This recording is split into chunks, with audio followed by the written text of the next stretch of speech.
Hello friends, welcome to my channel. આજે હું તમારી માટે વેટ લોસ ખીચડી લઈને આવી છું। આ ખીચડીને વેટ લોસની સાથે સાથે ડાયાબિટીસ પેશન્ટ માટે પણ ખૂબ જ ઉપયોગી છે।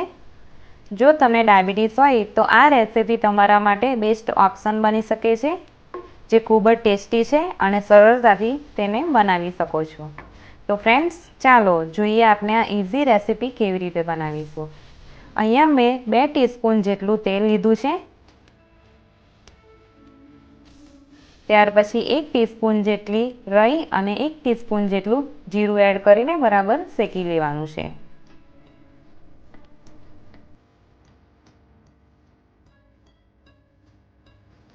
હવે આપણે થોડો મીઠો લીમડો અને વઘારનું લાલ મરચું એડ કરીને તેને પણ બરાબર શેકી લઈશું।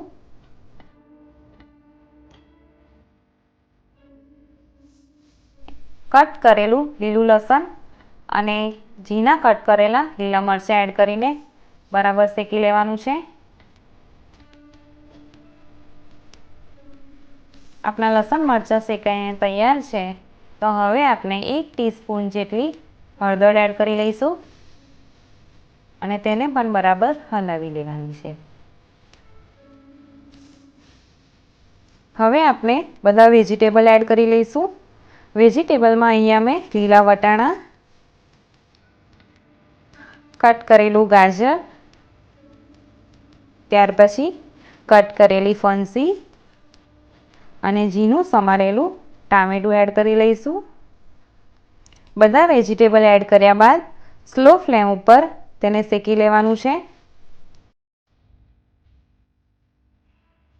હવે આપણે લાલ મરચું પાવડર, ધાણા જીરું પાવડર અને થોડો ગરમ મસાલો એડ કરીને બરાબર મિક્સ કરી લેવાનું છે અને એને પણ બરાબર શેકી લઈશું।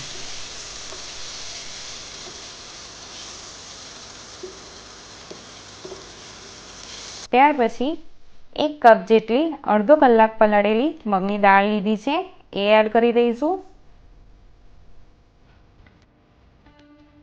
અને 1 કપ જેટલા પ્લેન ઓટ્સ છે, એ પણ આપણે એડ કરી લેવાના છે। આ બંને એડ કરીને બરાબર મિક્સ કરીને હલાવી લેવાનું છે।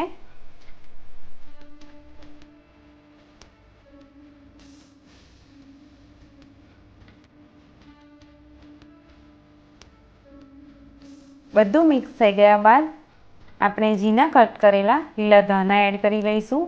ત્યાર પછી 3 કપ જેટલું પાણી એડ કરી લેવાનું છે। પાણી એડ કર્યા બાદ બરાબર હલાવી લઈશું।